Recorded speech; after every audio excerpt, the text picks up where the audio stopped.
da qalmadı. Getdi subaylıq əldən, sultanlıq da qalmadı. Getdi subaylıq əldən, sultanlıq da qalmadı. Sultanlıq da qalmadı. Bayram əmi yəqin ki sözümüzə nəzər salıb, cavanlara dəstəyi hamımız üçün əl çalıb. Elə dəyişib zəmanə, biraz insanlıq qalıb. Vay o günə bir gün görək, İnsanlıq da qalmadı. vay o günə bir gün görək. İnsanlıq da qalmadı.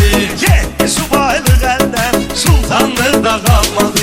Orxan ötüb keçmişik göllə qədər anları, görmüşük subayları, həmçinin sultanları.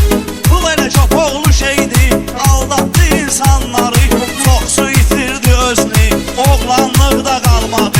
çox su itirdi özünü, Oğlanlıq da qalmadı. Sözdü subaylıq əldən, sultanlıq da qalmadı.